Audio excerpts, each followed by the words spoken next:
Social media پر اپنے بے سورے گانوں کی وجہ سے شہرت پانے والے خود ساختہ گلوکار چاہت فتح علی خان نے انٹرنیشنل کرکٹ کونسل ٹی20 ورلڈ کپ سے پاکستان کے باہر ہونے کے بعد کرکٹ بورڈ کو بڑی پیشکش کر دی۔ چاہت فتح علی خان اپنی ڈیبیو فلم سبق کی تشہیر کے لیے لندن میں موجود ہیں، جہاں انہوں نے پاکستان کے نجی ٹیلی ویژن چینل سے گفتگو کرتے ہوئے ورلڈ کپ میں قومی ٹیم کی ناقص کارکردگی پر اپنے خیالات کا اظہار کیا۔ گلوکار نے کہا کہ پاکستان کرکٹ بورڈ کو چیئرمین کے لیے تجربہ کار کرکٹر کی ضرورت ہے۔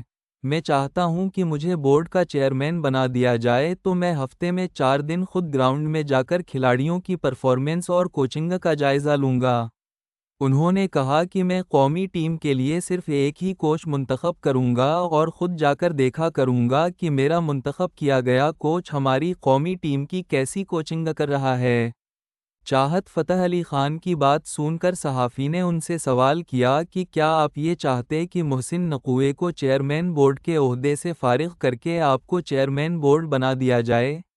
صحافی کے سوال کا جواب دیتے ہوئے چاہت فتح علی خان نے کہا کہ ایسی بات نہیں ہے، بلکہ میں چاہتا ہوں کہ محسن نقوی صاحب ایک بار میری پیشکش کے بارے میں سکون سے سوچ لیں۔ گلوکار نے کہا کہ Mohsin Naqvi chairman Pakistan cricket board ہونے کے ساتھ ساتھ وفاقی وزیر داخلہ کے فرائض بھی سرانجام دے رہے ہیں۔ وفاقی وزیر کا عہدہ بہت بڑا ہوتا ہے اور ان پر بہت زیادہ ذمہ داریاں ہیں، اسی لیے میں چاہتا ہوں کہ وہ چیئرمین بورڈ کی ذمہ داریاں مجھے دے دیں۔ انہوں نے کہا کہ میں محسن نقوی پر تنقید نہیں کر رہا، لیکن میں چاہتا ہوں کہ مجھے بورڈ کا چیئرمین بنا دیا جائے۔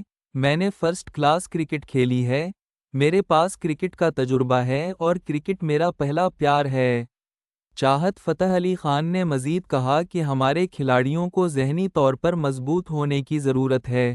میں قومی ٹیم کو ذہنی اور دلی طور پر مضبوط بناؤں گا۔ واضح رہے کہ چاہت فتح علی خان کا اصل نام کاشف رانا ہے، وہ ماضی میں فرسٹ کلاس کرکٹر بھی رہ چکے ہیں۔ وہ قائداعظم ٹرافی کے 1983 حمزہ اور 1984 حمزہ کے سیزن میں لاہور کی ٹیم کا حصہ تھے۔ چاہت فتح علی خان نے 2 فرسٹ کلاس میچ کھیلے تھے، جس میں انہوں نے 3 اننگز میں صرف 16 رنز بنائے تھے۔ بعد ازاں وہ برطانیہ چلے گئے تھے، جہاں انہوں نے 12 سال تک کلب کرکٹ کھیلی۔